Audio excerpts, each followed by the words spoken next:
Suspense.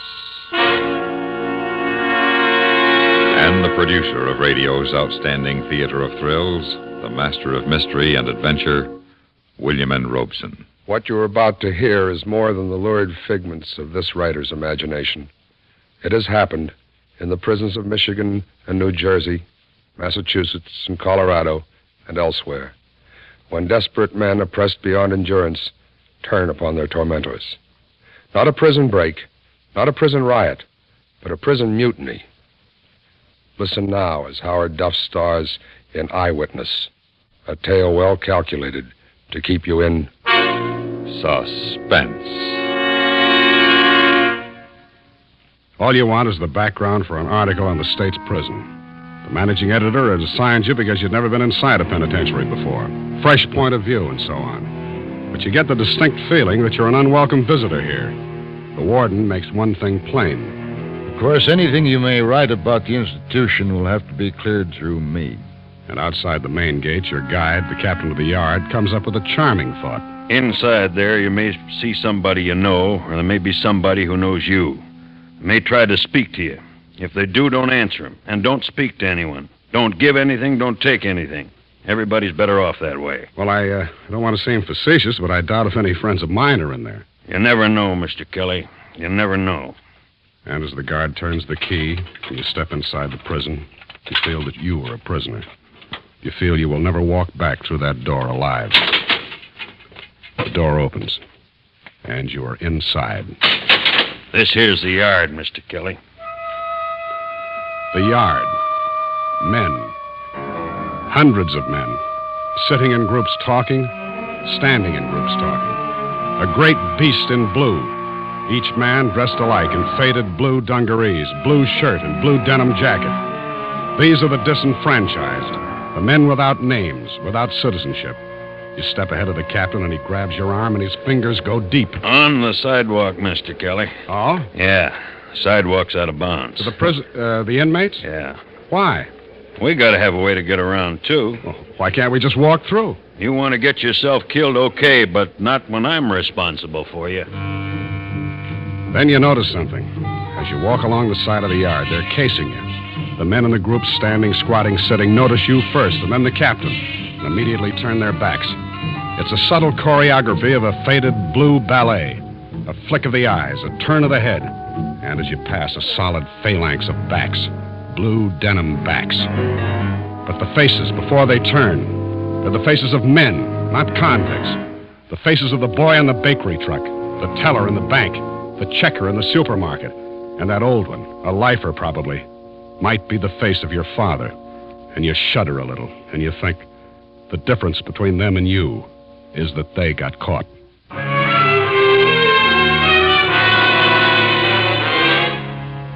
Captain Wolf shows you the dining hall, where dinner begins at 3:30 in the afternoon, in order that 5,500 convicts, eating in shifts, can finish their evening meal by 6:30. He shows you condemned row. He shows you the death house. A feeling of suffocation grows on you. The pall of prison begins to shroud you. You've had it, and you want to walk out of those gates as fast as you can, because you can. Well, it's been a very interesting tour, Captain. Now I think... Wait a minute before you go, Mr. Kelly. Here's something you ought to see. What's that? The old block, that building right ahead. Built more than 100 years ago. Oh? That's where we keep the bad ones. Bad ones? Yeah, in solitary. The tough guys, the deviates. It softens them up fast. Most of them. The old block. A fortress prison. And the date chiseled in its keystone. A.D. 1847. A reminder that it was built when prisons were intended only to punish, never to correct. This'll take only a minute, and you ought to see it. Ain't changed much in over 100 years, I can tell you. You stop in front of the heavy steel door, but no guard peers through the bulletproof glass peephole. The door is not instantly unlocked like the others had been. That's funny. Should be a man on the door at all times. Oh, there he is. Go ahead on in, Mr. Kelly. You walk in, your eyes temporarily blinded by the transition from the bright daylight to the dimness of this corridor. The door clangs behind you, and you feel something sharp jab your back. All right, both of you. Stand where you are. Say, what is this? You're referring to what you feel in the middle of your back. It was once a file from the machine shop, now it's a shiv. And if you make one move, Wolf, I'll drive it straight through your gut. Frisk him, Joe. Yep. Here's a sapper. Good. This gun. Good, we can use him. Now, this one's clean. He's an outsider. You can't get away with this. We can't. We have. I'm happy to report, Captain Wolf, that the old cell block is completely controlled by its 32 inmates, with the 4 guards and the captain himself as hostages, not to mention an anonymous outsider. Now, listen, you're asking for trouble. Mr. Kelly here is from the Capital News Telegram. Oh, a journalist. Well, I couldn't ask for a better guest. I think, Mr. Kelly, you'll serve us better than even the warden could. I trust we didn't tear your jacket when we were forced to stick you a moment ago, Mr. Kelly. I don't think so. I hope not. The name, Mr. Kelly, is J. Conrad Allen. That's spelled with 1 L, Mr. Kelly. Whether I end up a live lifer or a dead hero, be sure, Mr. Kelly, to spell it with 1 L. Hey, Connie, Don't call me Con. The name is Conrad. I'm sorry, Conrad. What do you want me to do with these 2? Lock them up with the guards? No, not yet. I'll need Captain Wolf's cooperation. You won't get it. Would you like to bet on that? Well... How about you, Mr. Kelly? Are you going to cooperate? Well, I don't know. Well, we'll see. All right, men, listen to me. Now, look, here's where we stand. We got Limpy to thank for this. He pretended to be sick and got that greenhorn guard to open his cell. He conked the guard, locked him in his cell, and let Big Joe and me out. We took care of the rest of the guards. They're all locked up in cell number 3. All right, quiet. Wait a minute. That's not all.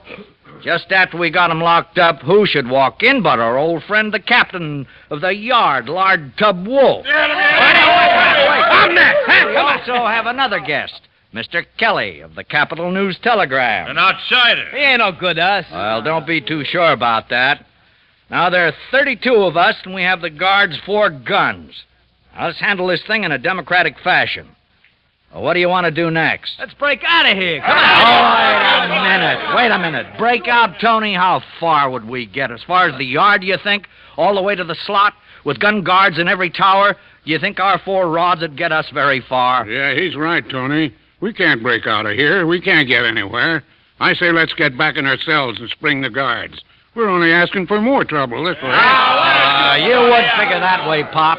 From your point of view, you're right. You aren't going anywhere. You're in here for life. All right, then let's go. Let's make a break for it. Come on. No, that won't work. But I'll tell you what will. The 3 guards, Lard Tub Wolf and Mr. Kelly, will work for us. I don't get it. What are you driving at, Con? Don't call me Con. I'm sorry, Conrad. We're going to get plenty out of this. We're going to get a square deal. We're going to get better food. We're going to get bars on those cells instead of solid doors. We're going to get rid of straitjackets and leg irons in the dungeon. Oh, we're going to get a lot of things out of this. How are we going to get all that? You just stick with me. I'll show you. First, they don't know anything's happened yet. So, let's tell them. Come on, get on the telephone, Captain Wolf, and call the warden. I will, like... What'd you say? It is sharp, ain't it, Lard? Come on, get on the phone. Tell the warden where you are and what's happened. Tell him to send over our supper just the same and to wait for further instructions. Here. All right, I'll dial it. Here now. Now talk. Warden speaking.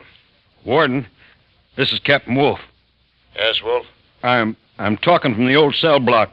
The Cons have taken it over. What? They got me and McGuire and that new kid and Feeney. Yeah, Mr. Kelly. Warden, if I was you, I'm giving out the advice around here. Give me that phone. And stop whimpering, Joe. He stuck you a little bit. Lock him up in 3-cell, Joe. Okay, Conrad. Come on, you. Hello, Warden. What have you done to Captain Wolf? Oh, don't worry, Warden. We just drew a little blood.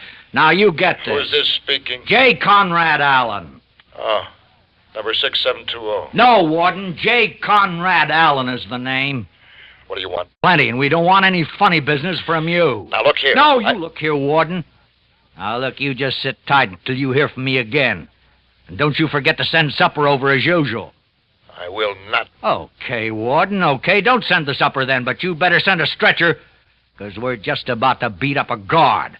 Big Joe. Yeah, which one, The one who's so handy with the chain strap. Feeney?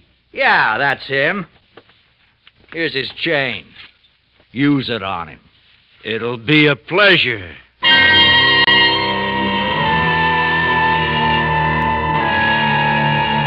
You throat goes dry as you watch it and your insides turn over. It's amazing how little time it takes to beat a man into an insensible pulp with a length of chain. And then it's all over, and they toss Feeney's bleeding hulk out into the yard.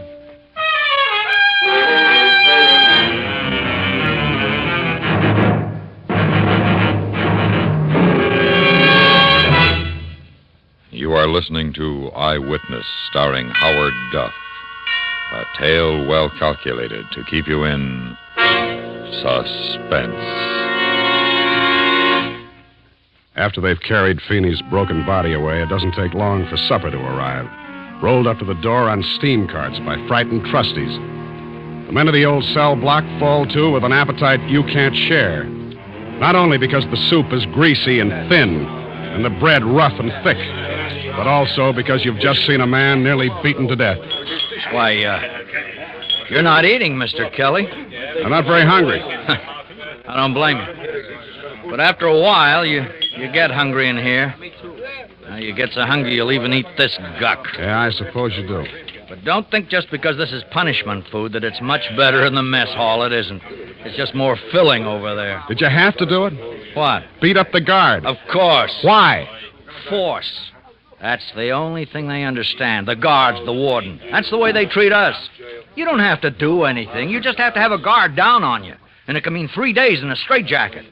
You get in a real rhubarb and you can go down to the dungeon for anywhere from a week to a month. The dungeon? Yeah. The dungeon. It's down in the cellar of this block.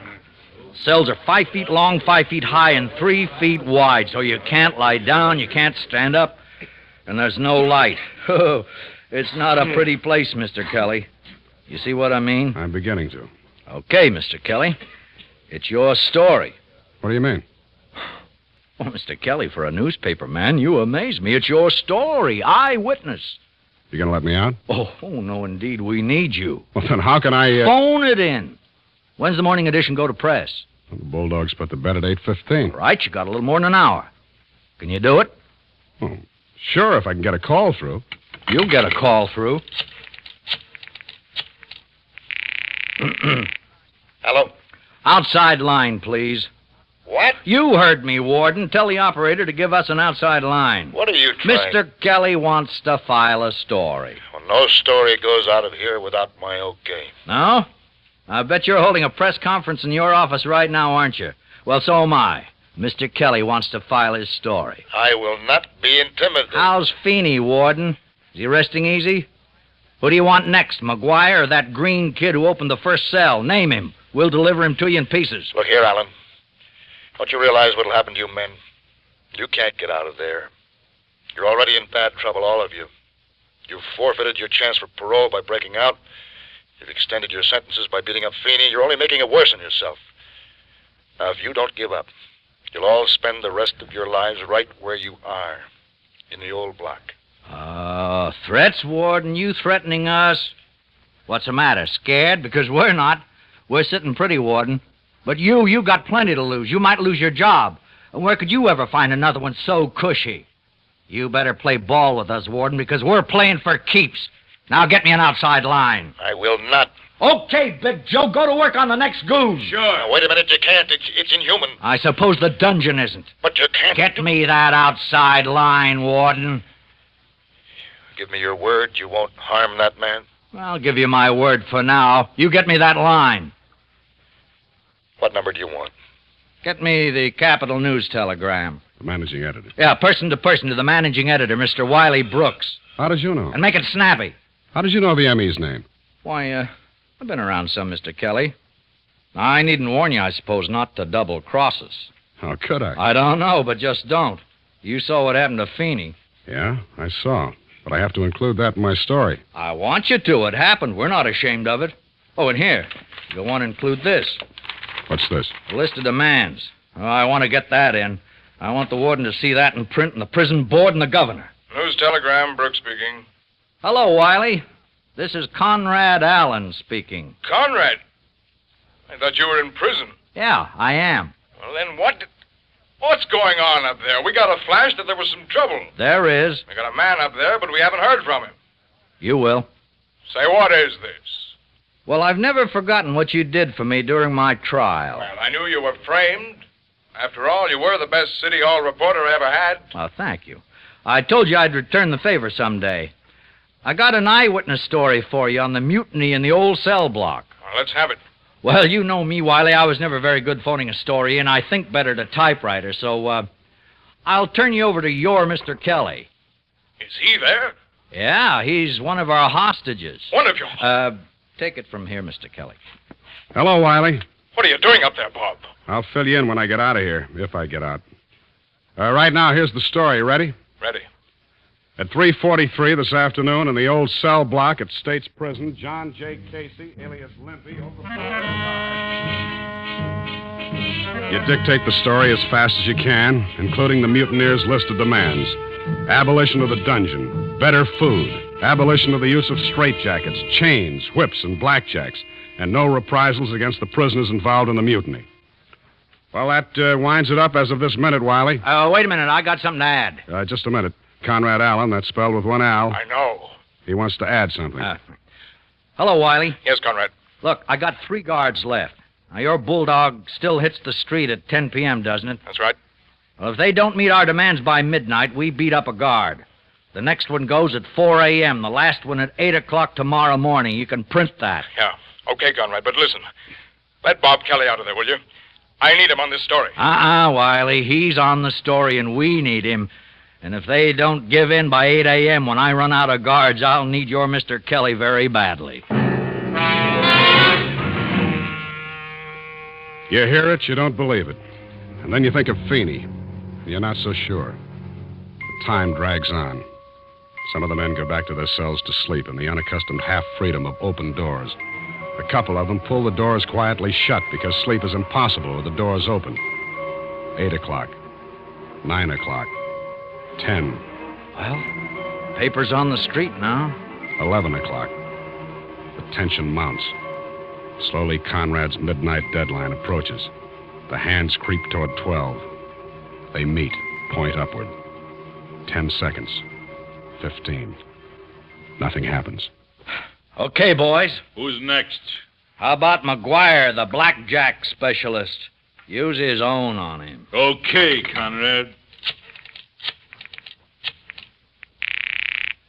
Warden speaking. Send a stretcher, Warden. McGuire will be ready for you in 5 minutes.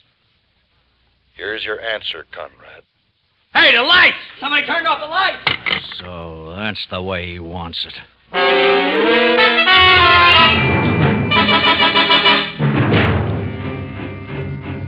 What word do you want to use? Pandemonium, chaos, anarchy? They all fit. While the screaming guard is beaten into unconsciousness, the roaring men break apart the wooden furniture, dump the cots over the balconies, rip open the mattresses, and build a fire in the middle of the cell block. And at last, after the guard has been dumped into the yard and carried away, their anger subsides into sullen silence.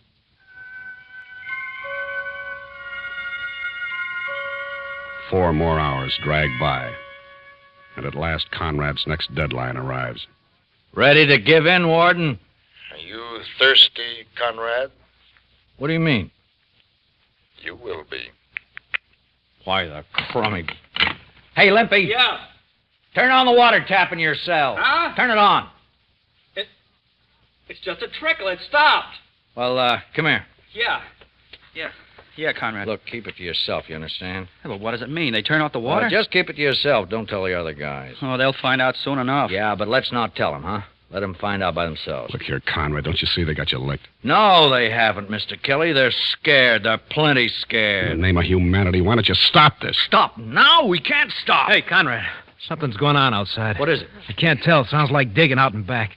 Well, can't you see? You kidding? We ain't got no lights, remember? And the yard lights are out. Time to throw him another bone. Which one this time? How about the Greenhorn Kid? Oh, but he's the one who let me out. Well, he's a guard, isn't he? Go to work on him.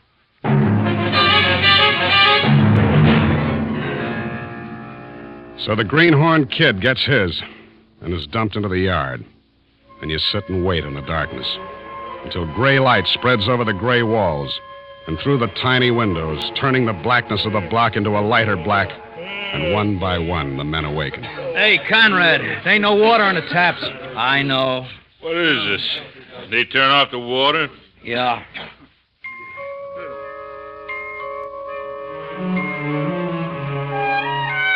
Another hour goes by, and it's breakfast time.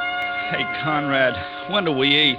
We wait and see. But I'm hungry. We wait. 8 o'clock, that's the deadline.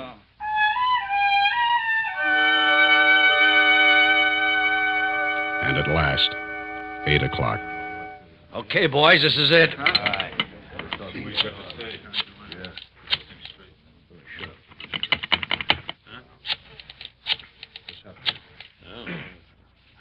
What the...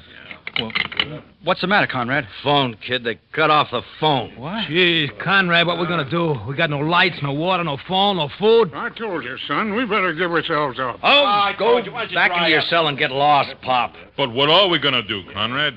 Well, boys, how would you like a little exercise? Huh? Big Joe, Yeah. unlock the lard tub. With pleasure. Come on, give him to me. Come on. Now, boys, with Lard Tub Wolf, it's going to be different. Everybody gets a crack. Because everybody's got unfinished business with Tub, isn't that right? Okay, Big Joe. Handcuff his arms behind him and stand him up by the door. All right, now, boys, line up. But, fellas, be fair. You guys at the head of the line go a little easy so the fellas at the end still have something left to work on. Okay, go to work.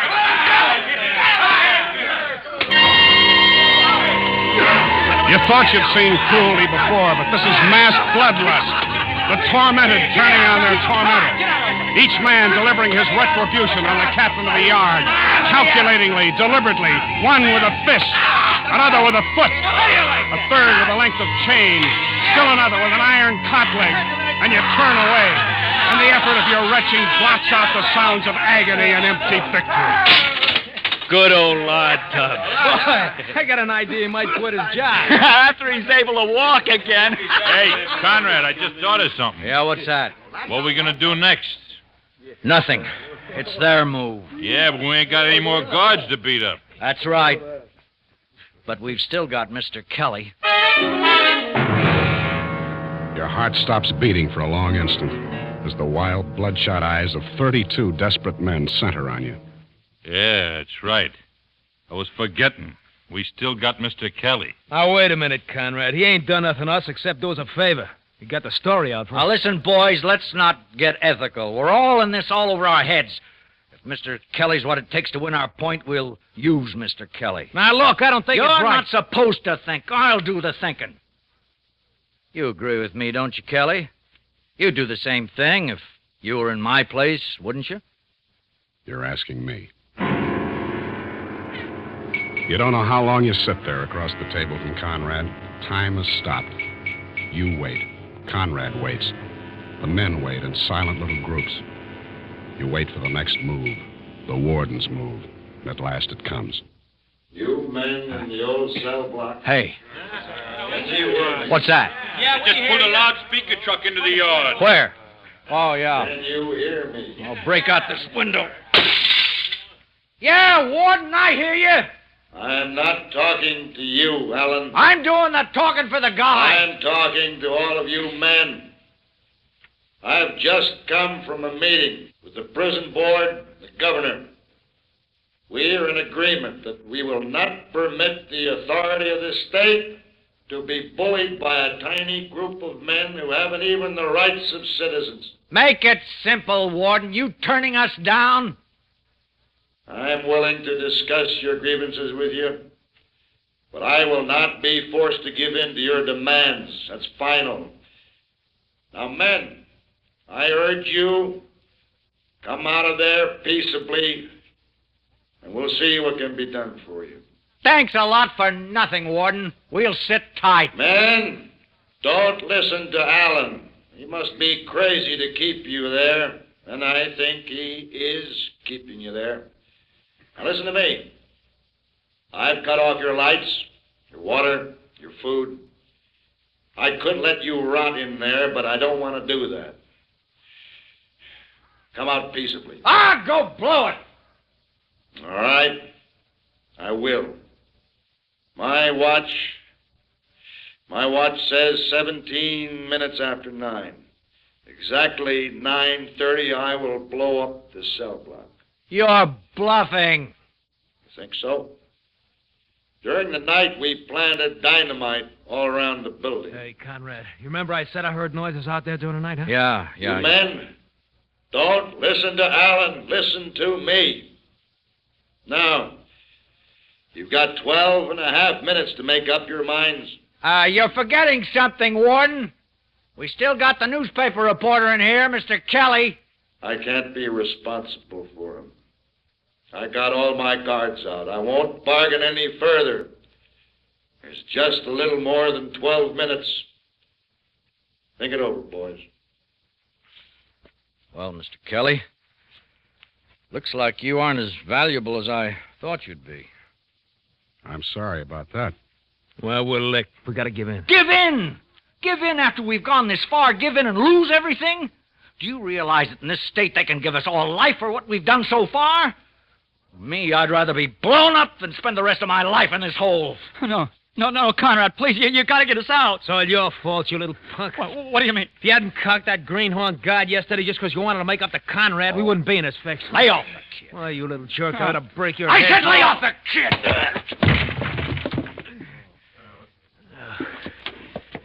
You made a lot of mistakes, Conrad. This is one too many. You had yourself a ball ordering us around, promising us you'd mastermind us out of here. Where you got us? 5 minutes from Kingdom Come. Now the warden's only bluffing. He wouldn't dare blow us up. I'll get you all out of this. No, Con. Call me Conrad! No, Con. I'm not waiting no 5 minutes to find out if he's bluffing. I said you made a lot of mistakes, and the biggest one was passing out the guards' guns, remember? No, stand right where you are. I'm taking over now. Why, you sticking little grease ball. Don't you move, Con. You call me Conrad, you...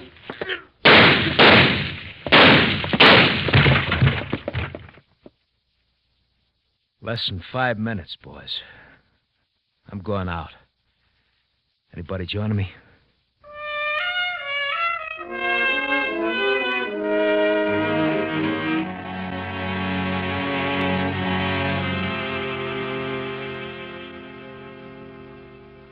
Mr. Kelly, I feel I must apologize for the inconvenience and discomfort you suffered. That, Warden, is the understatement of the year. As I said yesterday, you will, of course, clear any stories you write about the situation through me. I doubt it. But we can't permit... Look, Warden, I'm going to report it just as it happened.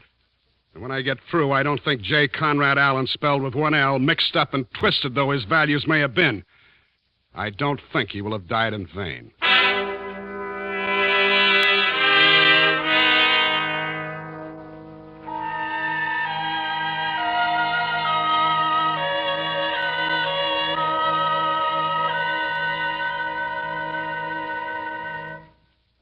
Suspense, in which Howard Duff starred in Eyewitness, written, directed, and produced by William N. Robeson. Listen. Listen again next week when we return with Herbert Marshall in Back for Christmas, a tale well calculated to keep you in suspense. Supporting Mr. Duff in Eyewitness were John Daner, Lou Merrill, Joe Kearns, Jack Crucian, Court Falkenberg, Barney Phillips, Tony Barrett, Dick LeGrand, and G. Stanley Jones. The original musical score was composed and conducted by Jerry Goldsmith. Every weekday evening, most of these same stations bring you three of the greatest stars in all show business, Bing Crosby and Amos and Andy.